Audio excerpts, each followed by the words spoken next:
A paz do Senhor, meu amado irmão, professores de escola bíblica dominical, nossos amados irmãos que têm nos acompanhado as aulas pelo YouTube.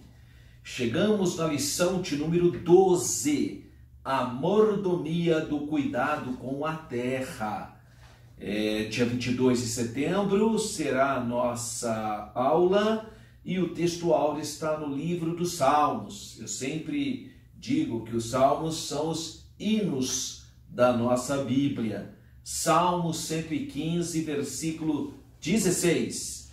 Os céus são os céus do Senhor, mas a terra deu-a ele aos filhos dos homens. Verdade prática.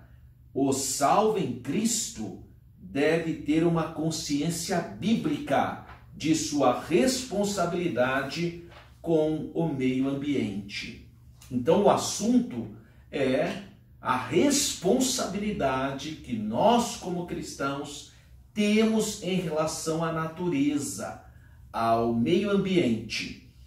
Aqui, no Salmo 115, versículo 16, o Salmo 115 especificamente, fala sobre a glória do Senhor e a vaidade dos ídolos. Ele exorta a confiarmos no Senhor e o Salmo 115 possui 18 versículos, sendo que o versículo 16 é o nosso texto áureo. Os céus são propriedade, então, exclusivas de Deus, mas a terra ele entregou para o homem cuidar, lavrar, proteger. Claro que o poeta aqui, quando fala dos céus, está falando também das hostes espirituais que habitam nos céus. Deus é também o possuidor da terra. Claro, ele é o Criador.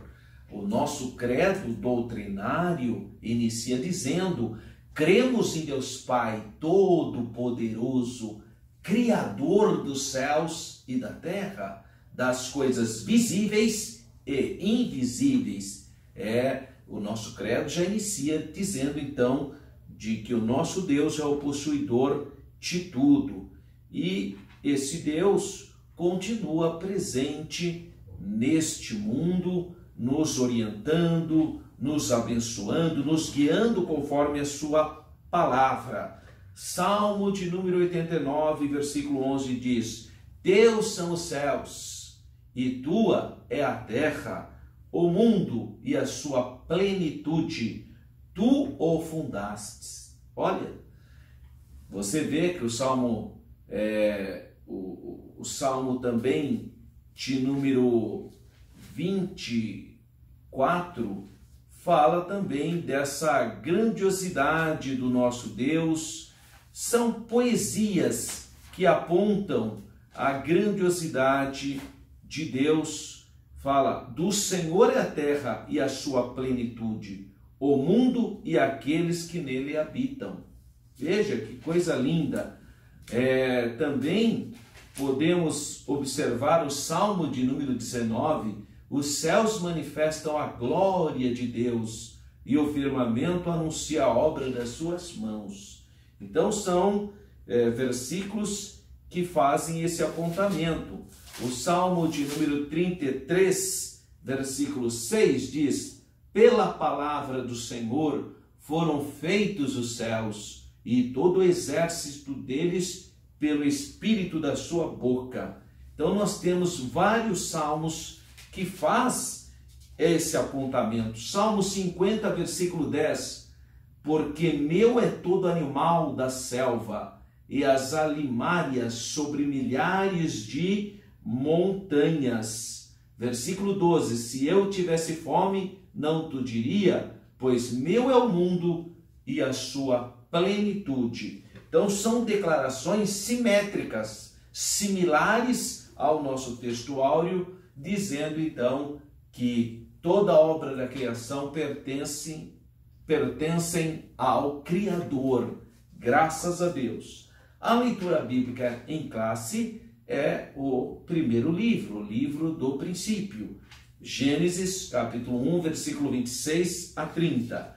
Os objetivos específicos: destacar que o homem foi criado para ser o administrador de Deus sobre a terra, mostrar como Deus concedeu a terra aos filhos dos homens e apresentar o homem e sua relação com a terra.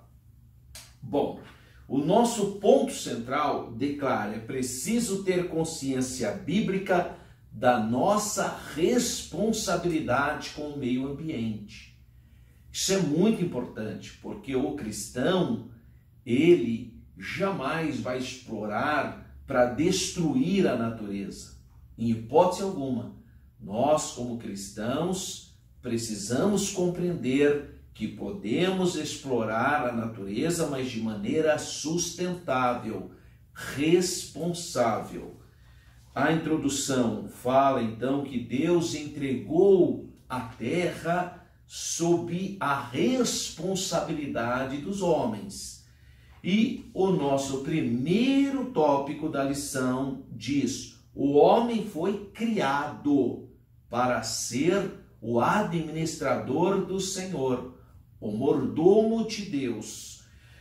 Então, primeiro, mordomo na terra, ou administrador da terra. Então, Deus chamou o homem como administrador da criação. Pela fé, entendemos, então, que a criação é a obra de Deus e não resultado do acaso, de um processo simplesmente evolutivo. Nós acreditamos que Deus é o Criador, Ele é aquele que criou todas as coisas. Não há lógica em dizer que um sistema tão complexo como a natureza, a criação, o próprio corpo do homem, dos animais, essa complexidade tenha aparecido do acaso. É uma coisa muito complicada. A Bíblia afirma que Deus criou o universo fazendo surgir a partir da sua palavra. Hebreus 11:3. Pela fé, cremos que pela palavra de Deus os mundos foram criados.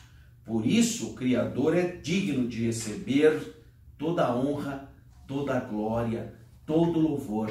Ele é o nosso Criador, o nosso Deus, aquele que criou todas as coisas. 2. Terra habitável. Deus fez a terra para que os seres humanos pudessem habitar nela. Então, o homem foi autorizado por Deus para desfrutar da plenitude da terra. Isaías 45:18 diz: porque assim diz o Senhor, que tem criado os céus, o Deus que formou a terra e a fez. Ele a estabeleceu, não a criou vazia, mas a formou para que fosse habitada. Eu sou o Senhor e não há outro. Essa é a profecia de Isaías. Então, a síntese, o encerramento desse primeiro tópico diz: o homem foi criado para ser o administrador de Deus na terra. Deus colocou o homem na terra para ele ser o gestor, o mordomo, o administrador. Nós temos um subsídio didático-pedagógico e o tópico de número 2. Deus concedeu a terra aos homens. A terra é do Senhor. É o que nós lemos no Salmo de número 24, versículo 1. Do Senhor é a terra e a sua plenitude, o mundo e aqueles que nele habitam. Então, a Bíblia é clara. A Bíblia declara que a terra é de Deus. Deus criou a terra, é dele. E ele confiou então aos filhos dos homens. O que o Criador espera de nós então? Ele espera que nós sejamos sensíveis às realidades, que nós venhamos ter zelo, cuidado e cuidado com sabedoria, para exercer a administração com temor no Senhor.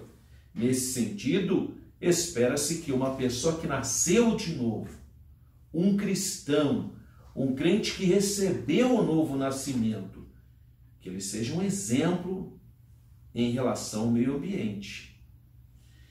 Não podemos contaminar os recursos naturais, irmãos.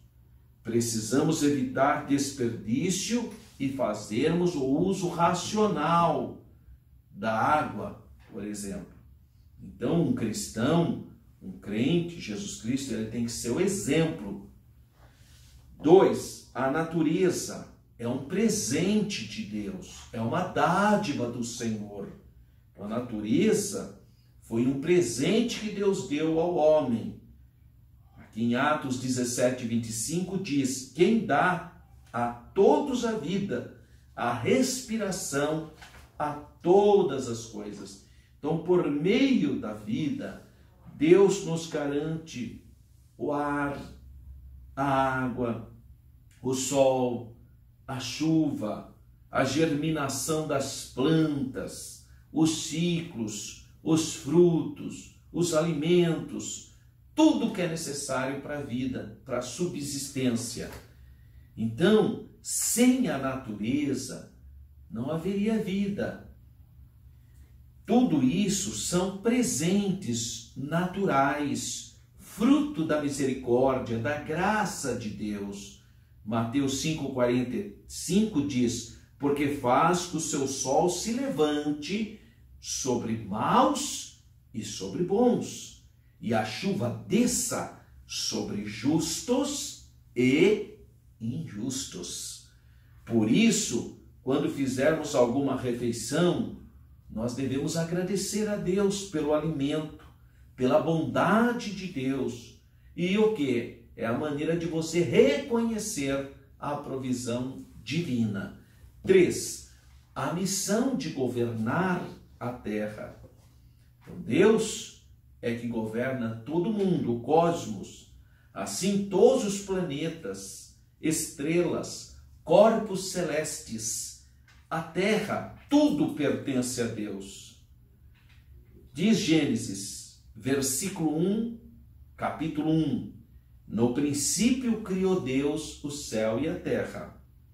Em segundo lugar, por direito de preservação, Deus preserva todos os aspectos da natureza. Envias o teu Espírito e são criados, e assim renovas a face da terra. Salmo 104, 30. Então, Deus, primeiramente, tem direito da criação porque Ele que criou. Segundo lugar, tem direito na criação porque Ele é o preservador. Portanto, precisamos ter temor de Deus no trato com a natureza. Resuminho do tópico 2. A terra é do Senhor. A natureza é um presente, é uma dádiva de Deus. Por isso, o homem deve cuidar com zelo, com empenho, com sabedoria. Há outro subsídio aqui teológico com base no livro do Stanley Horton, Teologia Sistemática, e o terceiro tópico, o homem e sua relação com a terra. A terra antes do homem. O livro de Gênesis descreve a situação do reino vegetal no Éden, antes da criação do homem. Gênesis capítulo 2, versículos 5 e 6 diz: toda a planta do campo ainda não estava na terra, e toda a erva do campo ainda não brotava, porque ainda o Senhor Deus não tinha feito chover sobre a terra, e não havia homem para lavrar a terra. Mas um vapor subia da terra e regava toda a face da terra. Então o ser humano, por conseguinte, era e continua a ser indispensável para o cultivo, para guardar, para preservar o planeta. Essa é uma missão que Deus deu aos seres humanos. 2. A terra depois da criação. Segundo capítulo de Gênesis, narra a formação do homem e a sua vocação como administrador do jardim do Éden. Nesse tempo, então, todo o sistema ecológico, toda a natureza era perfeita. Deus plantou o jardim para colocar o homem nele. Isso só ocorreu depois que o ambiente natural já estava pronto para recepcionar o homem, para que o homem pudesse habitar nele. Muitos foram as árvores que brotaram, inclusive a árvore da vida, no meio do jardim, e a árvore da ciência do bem e do mal, conforme Gênesis capítulo 2, versículo 9. Após a disposição dos ecossistemas, então nosso Deus entregou para o homem a missão. Está aqui em Gênesis 2,15. E tomou o Senhor Deus o homem e pôs no jardim do Éden para lavrar e guardar, trabalhar e guardar. 3. A terra depois da queda. O homem desobedeceu à ordem divina e comeu da árvore que não podia comer. Por causa dessa desobediência, Deus exerceu juízo sobre ele e sobre a natureza. Gênesis 3,17. E Adão disse: porquanto destes ouvidos à tua mulher e comestes da árvore de que te ordenei, dizendo: não comerás dela, maldita é a terra por causa de ti. Com dor comerás dela todos os dias da tua vida. Dessa forma, todo o sistema ecológico, toda a ecologia do planeta foi severamente prejudicada pela ação pecaminosa do homem. Por causa dele, o ambiente natural tornou-se hostil à sobrevivência humana. Então, síntese do tópico 3. A relação do homem com a terra se resume em antes e depois da criação, de sua criação, ou seja, antes e depois da queda. Então, antes e depois de sua criação e depois da queda.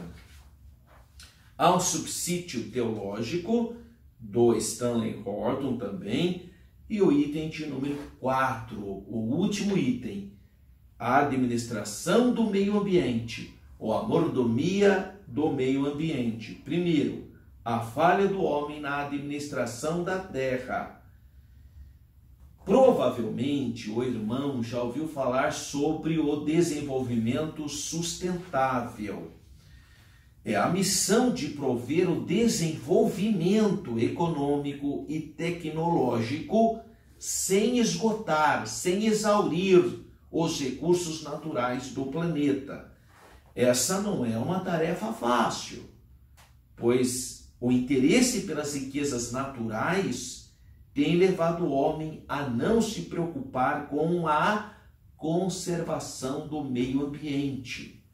O objetivo do chamado desenvolvimento sustentável, além de garantir a preservação ambiental, é assegurar a condição digna para a próxima geração. Nesse sentido, as palavras de Jó, o livro mais antigo da Bíblia, são reveladoras. Jó 24:12 diz: desde as cidades gemem os homens, e a alma dos feridos exclama, e contudo Deus lo não imputa como loucura. Em resumo, o processo de urbanização e industrialização se tornaram símbolos da poluição e degradação do meio ambiente. 2. A degradação da terra. O adversário da nossa alma, Satanás, tem atuado contra o ser humano na terra.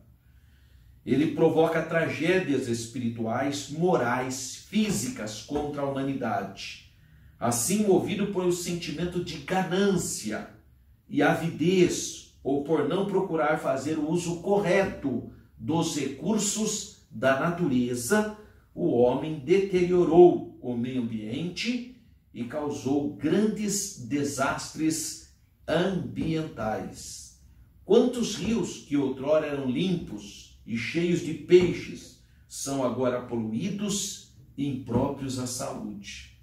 Um exemplo, claro, Rio Tietê, em São Paulo, capital, Rio Pinheiros, na capital de São Paulo, uma tragédia. 3. A restauração da terra. A palavra de Deus declara em Romanos 8, 20 e 21, a criação ficou sujeita à vaidade, não por sua vontade, mas por causa do que a sujeitou, na esperança de que também a mesma criatura será libertada da servidão, da corrupção, para a liberdade da glória dos filhos de Deus. Então, nesse momento agora, a criação encontra-se sujeita à degradação, aguardando o dia da redenção. O Senhor, nosso Deus, prometeu um dia restaurar plenamente nosso planeta. Você pode ler isso no profeta Isaías, capítulo 35.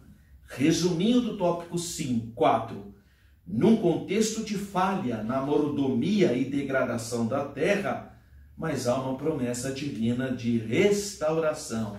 Temos um outro subsídio teológico e as considerações finais. Antes da queda, o ambiente natural era perfeito, sem alterações climáticas, sem catástrofes ou fenômenos que ameaçassem a vida humana. No entanto, depois da desobediência, do pecado, a voz celestial, tudo mudou. O pecado transformou a natureza, mas há uma promessa de Deus para restaurar a terra. Isso ocorrerá quando o Senhor Jesus vier implantar o reino milenal na terra a partir da cidade de Jerusalém, como está escrito no livro de Apocalipse, no capítulo de número 20. O que nós temos que compreender nesta lição, que é importante, é que nós sabemos da importância de haver sabedoria para explorar a natureza, mas de maneira sustentável. O que as pessoas fazem aí no mundo? Irresponsáveis. Sujam rios, poluem o ar, não tem responsabilidade. Mas Deus não nos chamou para isso. Então todos nós cristãos, nascidos de novo, temos que ter responsabilidade espiritual, social, moral. E é por isso que nós defendemos, sim, um desenvolvimento sustentável, para que não haja exploração completamente baseada em ganância e no espírito capitalista selvagem de muitas pessoas nesse mundo. Que Deus nos livre dessa gente. Que você tenha uma aula abençoada. Eu quero te convidar para participar do nosso curso de capacitação para professores de escola bíblica dominical. Todo sábado, a partir das 16 horas, na Assembleia de Deus de Campinas, Rua Pastor Cícero Canuto de Lima, número 160, Parque Itália, Campinas, São Paulo. Vai ser uma alegria recebê-lo para nós fazermos uma reflexão, para que você dê uma aula abençoada no domingo. Fique na paz do Senhor.